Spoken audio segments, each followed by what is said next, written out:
Hello everyone, and welcome to Mind Matters. The worst thing you can do is not understanding the pain that people who have been abused by narcissists hide behind their clutter. Here are 10 shocking reasons why it's hard to get rid of the mess that narcissistic abuse causes. Let us start with the first one, which is emotional attachment.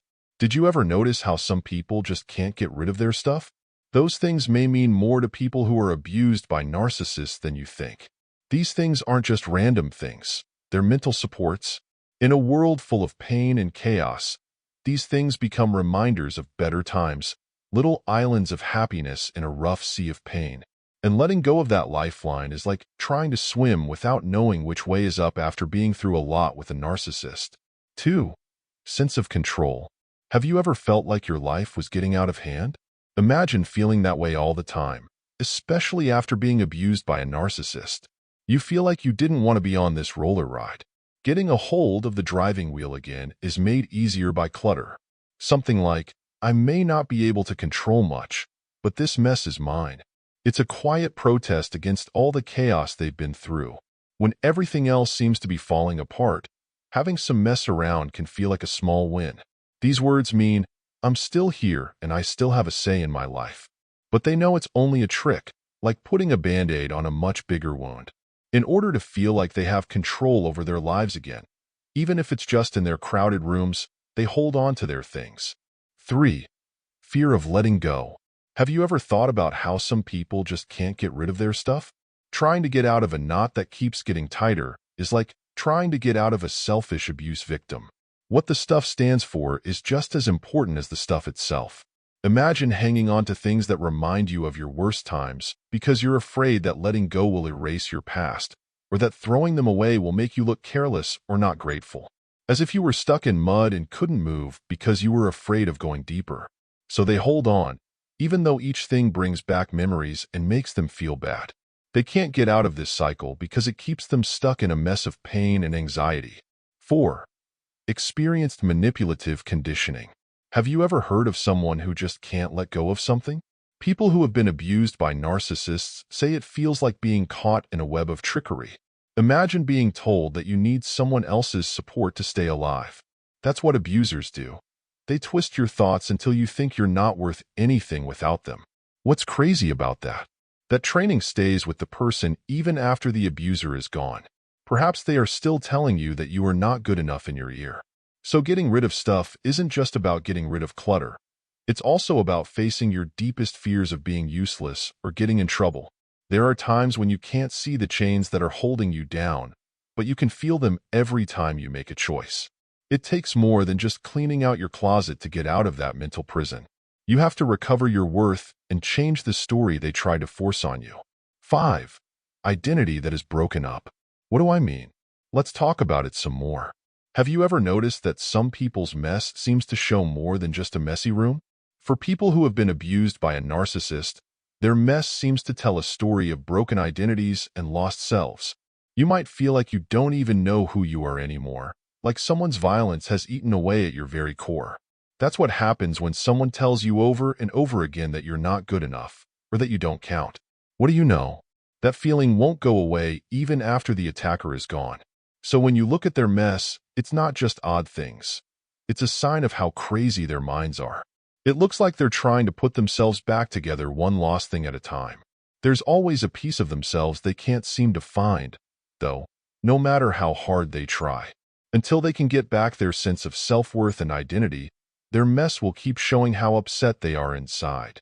6th, a way to deal with stress. Hoarding is a way to deal with stress. Ever wonder why some people keep things long after they're no longer useful? People who have been through a lot of trauma, like narcissistic abuse, collecting is more than just a bad habit. It's a way to stay alive. Now picture this. When someone who should care about you turns your world upside down, holding on to things feels like holding on to a life raft. This phrase means, I may be drowning, but at least I have all these things. What do you know? For now, it seems to work. Because it's easy to forget about the pain that's just below the surface when you have a lot of things around you. What's more, that pain doesn't go away on its own.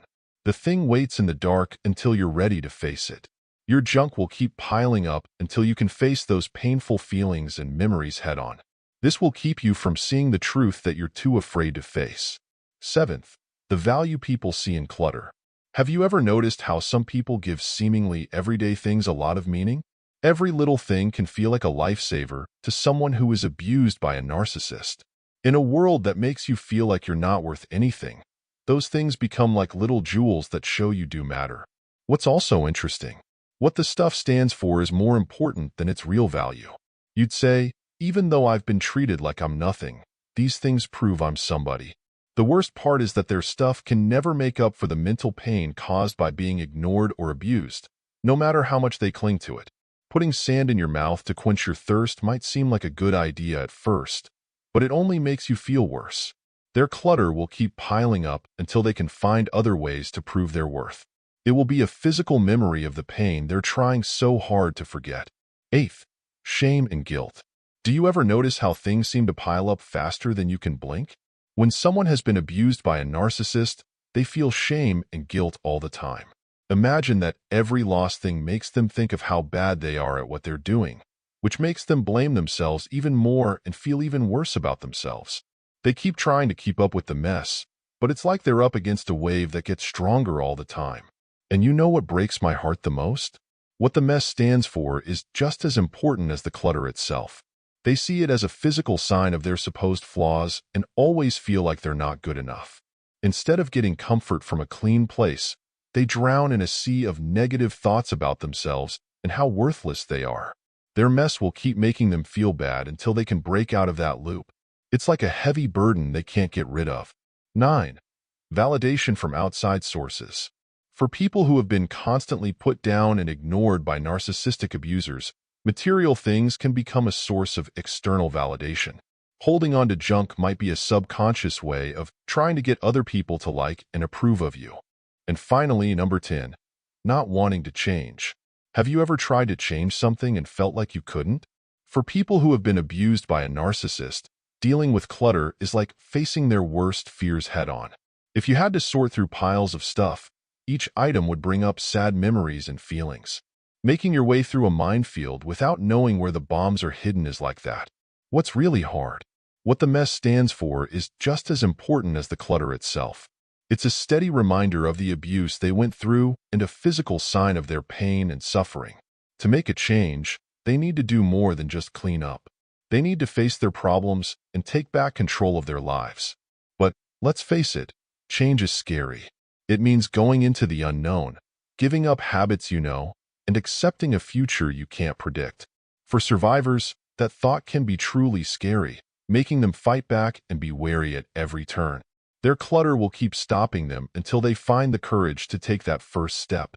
It will be a wall between them and the freedom they so badly want. Do you like narcissism-related content? Show your support by liking this video and subscribing to this channel. Until next time,